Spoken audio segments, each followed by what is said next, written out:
involved into this strategy, but which they can leverage using this leverage to make South Korea to involve into this strategy.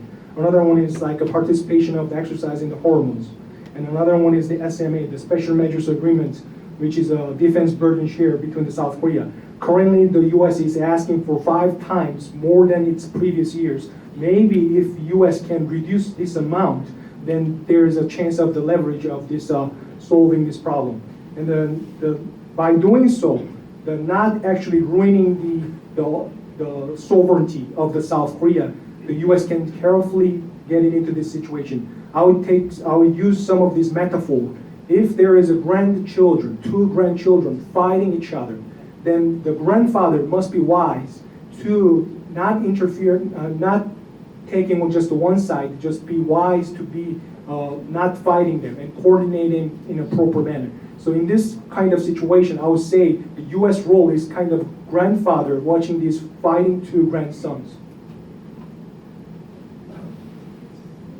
Thank you.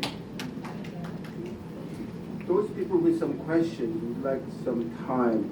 Although you don't ask it right now, who would want to ask a question? Would you raise your hand? Not the Congress. So I'm suggesting that, whether this suggestion is proper, I'm suggesting that we make a resolution directly to the President to make a forceful repudiation, clear and strong language why Moon Jae-in is harmful to the U.S.-Korea alliance and harmful for South Korea, harmful to the United States.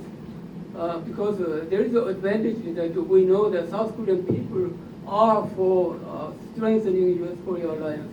Moon Jae-in is alone trying to turn the South Korea into communist camp.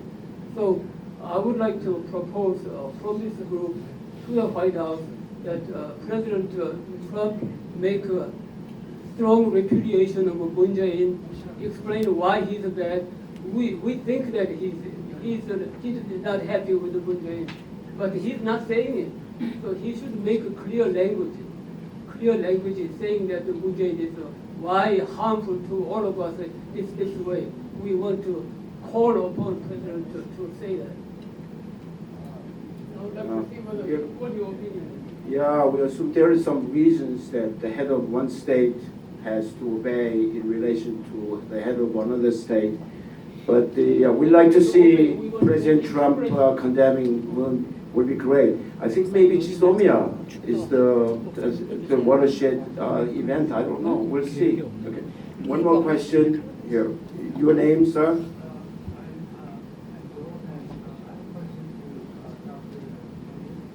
Here's a question to Dr. Cronin specifically.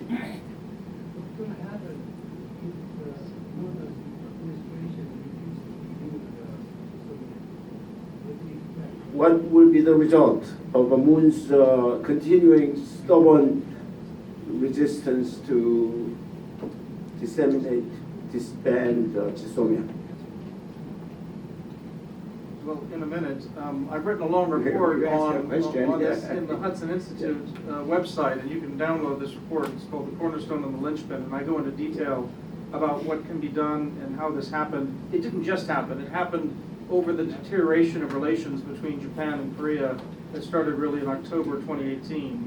And the United States didn't act enough, I think, to try to step in earlier. So recently, the Moon administration announced that it would not renew GSOMIA, the intelligence sharing agreement with Japan. To the Trump administration's credit, they immediately condemned that. They said this is going to put in jeopardy the lives of American soldiers, as well as Korean soldiers and others. And it's very important because if combat breaks out, U.S. can't simply be in the middle exchanging intelligence. There has to be a direct sharing of intelligence, and that's what the GSOMIA allows. It's basic architecture. But will it be renewed or will it lapse on the 22nd of November, 10 days from now? I don't know. If it's renewed, it will be because we helped Moon administration realize this was a big mistake and we have to back off. If he doesn't back off, the United States will do its best to try to share intelligence and hope that we don't get into a shooting war, and we'll do the best we can. But I think if you're asking for the Trump administration to repudiate our democratically elected South Korean allied government, you know, that's you're asking too much unless there's some specific act. No, here's the act. If North Korea uses lethal force in 2020, we will be very much pressed against North Korea.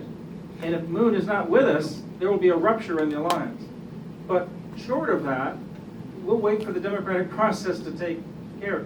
Meanwhile, President Trump will go along with North Korean diplomacy even right through the November 2020 election, as long as North Korea doesn't wildly provoke. That's my guess. Because you've seen President Trump, he's been also praising Kim Jong-un. And he's been praising him well beyond what he deserves. We know that. If it's a tactic for negotiation, fine, we're trying, but let's not believe it. And I know the Asia team inside the Trump administration, and nobody is that gullible. Nobody thinks that Kim Jong-un has changed his stripes yet. They're giving him a chance, but nobody's expecting it. And we're doing this because we're trying to keep and preserve our South Korean alliance strong. We need to preserve it. Okay, this is about, yes, terrible. Dr. O. I'd like to make a comment, sort of addressing various questions that were asked tonight. I think people in this room are very familiar with what is going on in South Korea, but I think there's an assumption that just because people in this room knows that people outside of this room are very well versed in this. So I think the first thing, even before asking that U.S. should do this or that, is actually for the people to define the problem. And I don't, that has not been done. And what I mean by that is you have to define the problem in a very specific way and with a lot of details to explain what is really going on, instead of assuming the other side knows. And the other issue is before, when asking the U.S. government to do something, as Dr. Cronin pointed out, U.S. is not going to go to an allied, democracy country and do something with the government. That's just not going to happen. So it needs to be something that's feasible, something doable, and it has to be specific. And I think one of the things that Dr. Kim mentioned here is, hey, this is not the right time to discuss OPCON issues or some of the other issues to bring about great changes. So I think those kind of specifics are what's needed. I'd like to say a few words about General Song. Very recently there's been some organizational establishment.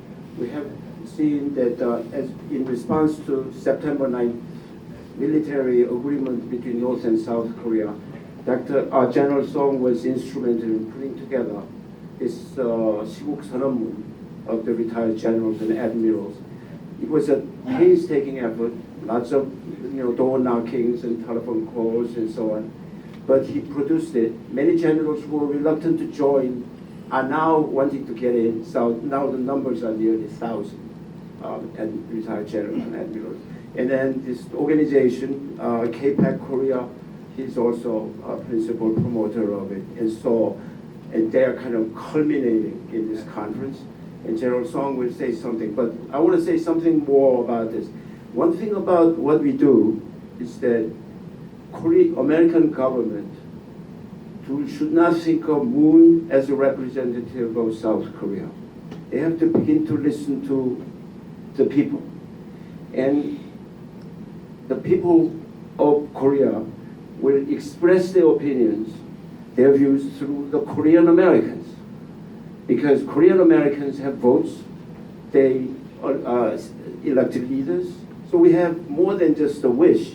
We have some muscle to exercise in promotion of our goal. So that how to strengthen U.S.-ROC alliance, there are things to do in the U.S.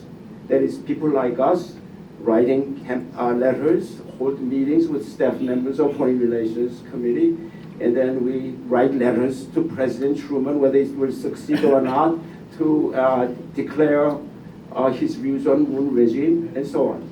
And then in South Korea, everybody should do whatever they can to promptly get rid of this guy from the Blue House That's what we'll do. But eventually, let us imagine the very worst. We think that Korea is in the abyss of survival or collapse. Suppose, preparing for the worst, it does happen. Korean Peninsula is communist. Kim family rules Korean Peninsula. Then I would venture to say, Koreans in America will be the last resort to Korea. We will recover Korea. If that happens, I will be one of the men who will form government in exile in the United States.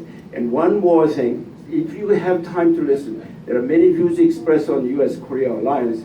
There is a gentleman here sitting in the audience who has a very strong views and experiences with and Michael Yee, or former CIA persons involved in this international relations from 1960 up to today.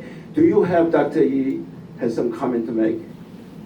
Maybe it's a sudden, kind of dropping of request, but you can take some time to think about it.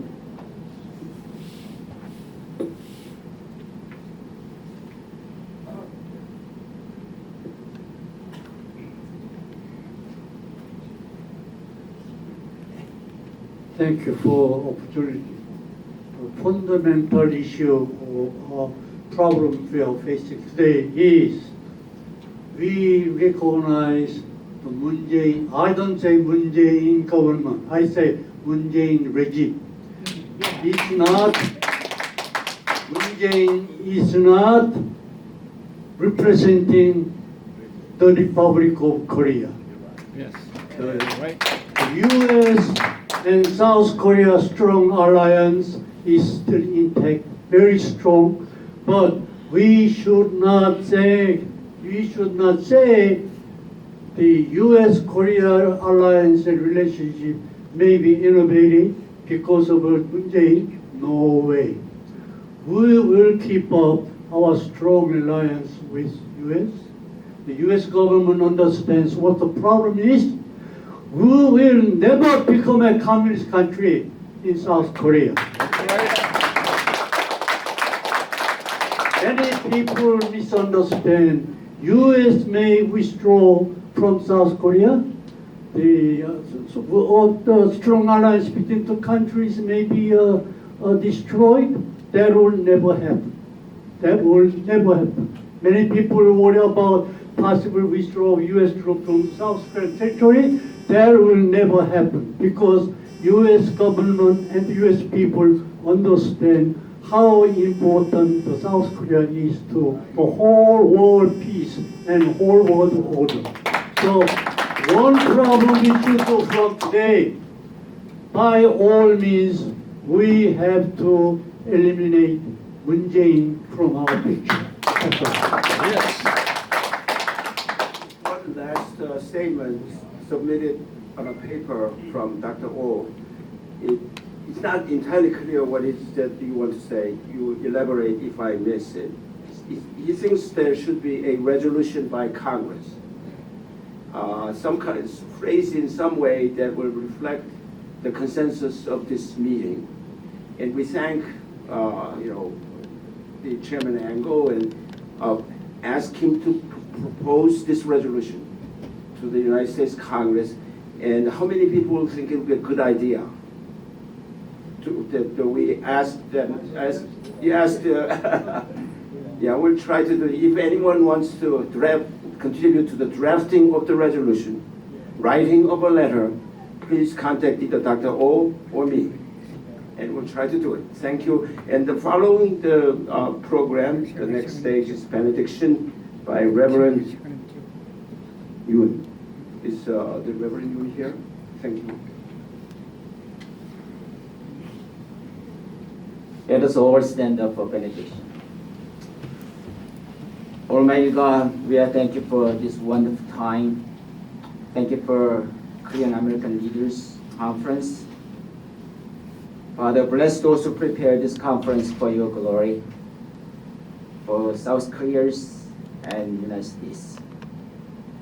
Father, continually work with both countries for your glory, for your kingdom. Lord, it is you one who planned this wonderful history for your own benefit. So both countries can continually send a missionary to the world. Now, grace of the Lord Jesus Christ and the abundant love of the Heavenly Father and the fellowship of the Holy Spirit be with you all now and forever. Amen. Amen.